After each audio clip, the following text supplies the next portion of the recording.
Everyone, welcome back to my channel. ఈరోజు మీ అందరి కోసం మరొక ఇంట్రెస్టింగ్ మూవీ తీసుకొచ్చాను. నయనం సైకాలజికల్ థ్రిల్ పంచిందా లేదా అనే దాని గురించి ఇప్పుడు మీకు పూర్తి రివ్యూ ఇస్తున్నాను. ప్లీజ్ నా వీడియోని ఎండింగ్ వరకు చూడండి అండ్ మీ ఒపీనియన్ ఏంటో నాకు కామెంట్ రూపంలో చెప్పండి. అండ్ నచ్చినట్టయితే లైక్ చేయండి, సబ్స్క్రైబ్ చేయండి అండ్ హైప్ ఇవ్వడం మాత్రం మర్చిపోకండి. ఇక వెంటనే టాపిక్లోకి వెళ్ళిపోదాం. వెబ్ సిరీస్ నయనం. నటీనటులు వరుణ్ సందేశ్, ప్రియాంక జైన్, ఉత్తేజ్, ఆలీ, రాజా, రేఖా, నిరోషా, హరీష్ తదితరులు. దర్శకత్వం స్వాతి ప్రకాష్. స్ట్రీమింగ్ వేదిక G5. విడుదల డిసెంబర్ 19 అంటే ఈరోజే. ప్రేమ కథా చిత్రాల్లో నటించి తనకంటూ ప్రత్యేక గుర్తింపు తెచ్చుకున్నారు వరుణ్ సందేశ్. ఇటీవల కాలంలో వైవిధ్యమైన కథలతో అలరించే ప్రయత్నం చేస్తున్నారు. ఇందులో భాగంగా ఆయన నటించిన తాజా వెబ్ సిరీస్ నయనం.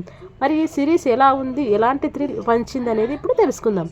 అసలు ఈ థ్రిల్ నయనం కథ ఏంటంటే, డాక్టర్ నయన్ అలియాస్ వరుణ్ సందేశ్ కంటి వైద్యుడు. చిన్నప్పటి నుంచి ఇతరుల వ్యక్తిగత విషయాలను తెలుసుకోవడం అంటే ఆయనకెంతో ఆసక్తి.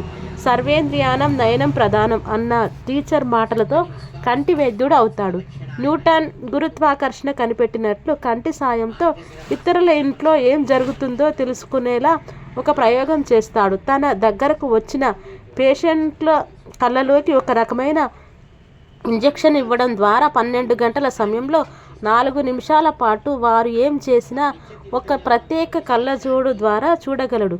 అలా తన దగ్గర చికిత్స తీసుకున్న మాధవి అలియాస్ ప్రియాంక జైన్ తన భర్త గౌరీ శంకర్ అలియాస్ ఉత్తేజ్ను హత్య చేయటం చూస్తాడు. దీంతో ఒక్కసారిగా ఉలిక్కి పడతాడు. మరి మాధవి తన భర్తను ఎందుకు హత్య చేసింది? ఈ విషయం నయన్ పోలీసులకు చెప్పాడా?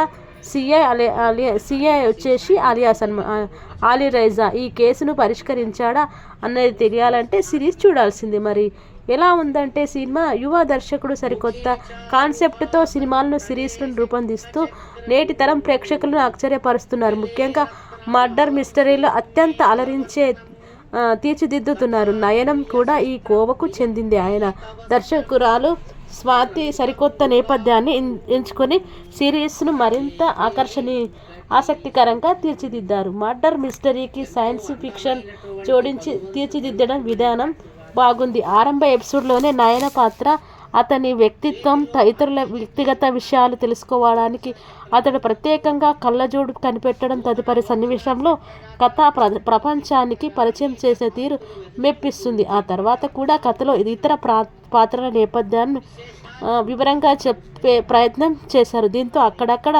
ప్లాట్గా సాగిన అనుభూతి కలుగుతుంది. ఇప్పుడైతే గౌరీ శంకర్ను మాధవి హత్య చేయడం నయన్ స్పెషల్ కళ్ళజోడు ద్వారా చూస్తాడో అప్పుడే కథ కీలక మలుపు తిరుగుతుంది. అక్కడి నుండి కథనాలు చివరి వరకు ఆద్యంతం ఉత్కంఠంగా సాగుతాయి. ఒకవైపు పోలీస్ ఇన్వెస్టిగేషన్, మరోవైపు హత్య వెనుక కారణాలు తెలుసుకునేందుకు నయన్ చేసే ప్రయత్నాలు. ఈ విషయంలో కలగజేసుకోవద్దు అంటూ గుర్తు తెలియని వ్యక్తి అతన్ని హెచ్చరించడం వంటి సన్నివేశాలతో సిరీస్ నడిచిన విధానం అలరిస్తుంది. చివరి ఎపిసోడ్లో ట్విస్ట్ రివీల్ అయిన గౌరీ శంకర్ను మాధవి ఎందుకు హత్య చేసిందో కారణం చెప్పకుండా ముగించి సీజన్ 2కు బాటలు వేయడం కాస్త నిరాశపరిచిందనమాట. ఎవరెలా చేశారంటే, డాక్టర్ నయన్ పాత్రలో వరుణ్ సందేశ్ చక్కగా నటించాడు.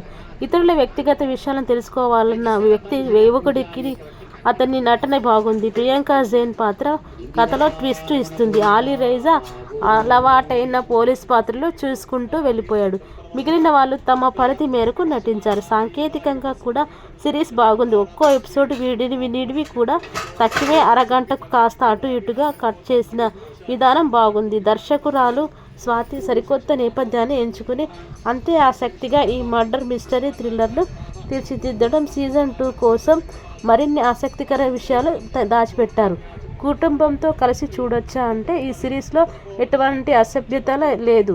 ఫ్యామిలీతో కలిసి నిరభ్యంతరంగా చూడొచ్చు. బలాలు కథా నేపథ్యం, దర్శకత్వం, నిడివి, నటీనటులు అనమాట. మరి ఈ సినిమాకున్న బలహీనతలు అక్కడక్కడ ప్లాట్గా సాగే స్క్రీన్ ప్లే అనమాట. చివరిగా నయనం షార్ట్ అండ్ ఎంగేజింగ్గా ఉంది. ఇదండి మన నయనం సినిమా గురించి ఫుల్ రివ్యూ ఇవ్వడం జరిగింది. ఇంకా మరిన్ని అప్డేట్స్ మళ్ళీ ఇలాగే వస్తుంటుంది. Thank you so much. Bye everyone.